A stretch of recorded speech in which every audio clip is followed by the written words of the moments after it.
When she got home to learn that my father hadn't called, my mother was unable to hide her response. Forlornly, she looked at the kitchen clock, remembering, perhaps, the time that it used to be at this hour, bedtime, when all that was required was for the children to wash their faces and brush their teeth for the day, dense with fulfillable duties to be rounded off to the satisfaction of all. Now that was 9 o'clock, or so we'd been led to believe by that wholly convincing, immutable lifelikeness that now turned out to have been a sham. And the day-in, day-out routine of school, was that a sham too? A cunning deception perpetuated to soften us up with rational expectations and foster nonsensical feelings of trust? Why no school, I asked, when she told me that tomorrow we'd have the day off. Because, my mother replied, making recourse to the colorless formulation suggested to the parents in order for them to be truthful without frightening the children unduly. The situation has further deteriorated. What situation? I asked. Our situation? Why? What's happening now? Nothing happened. It's just better that you children stay home tomorrow. Where is Joey? Where is your friend? He ate some bread and he took the pear and left. He took the pear out of the refrigerator and ran outside. He went to see the horses. And you're sure that no one phoned? She asked, simply too exhausted to be angry with Joey for letting her down at a moment like this. I want to know why there's no school, Ma. Must you know tonight? Yes, why can't I go to school? Well, it's because there may be a war with Canada. With Canada? When? No one knows. But it's best if you stay home until we see what's going on. But why are we going to war with Canada? Please, Philip. I can't take much more tonight. I've told you everything I know. You insisted and I told you. Now we just have to wait. We have to wait and see like everyone else.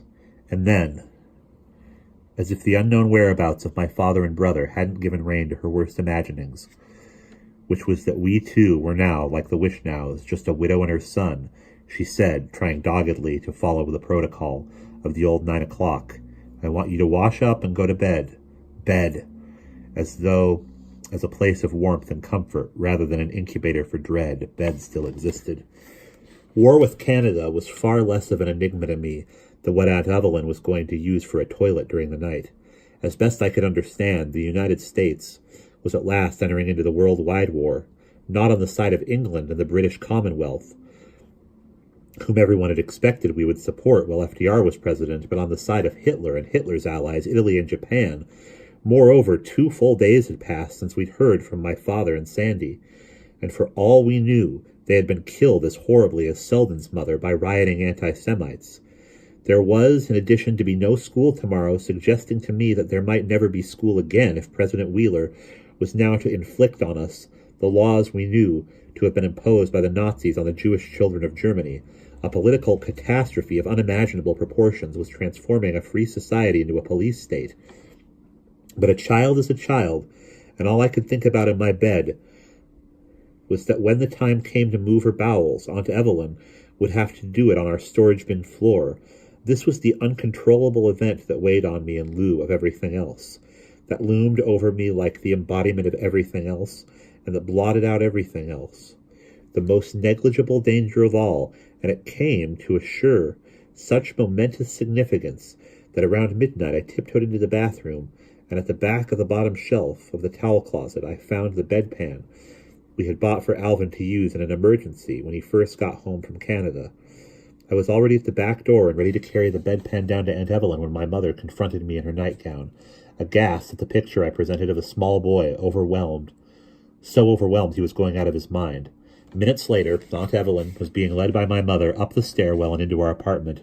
There's no need to describe the disturbance this caused the Kakuza household or the antagonistic response to the frightful figure of my aunt by that frightened figure who was Joey's grandmother. The farcical edge of suffering is familiar to everyone. I went to sleep in my parents' bed, and my mother and Aunt Evelyn took over my room, where my mother's next great task was to prevent her sister from getting up out of Sandy's bed and stealing into the kitchen to turn on the gas and kill us all. And we'll pause there.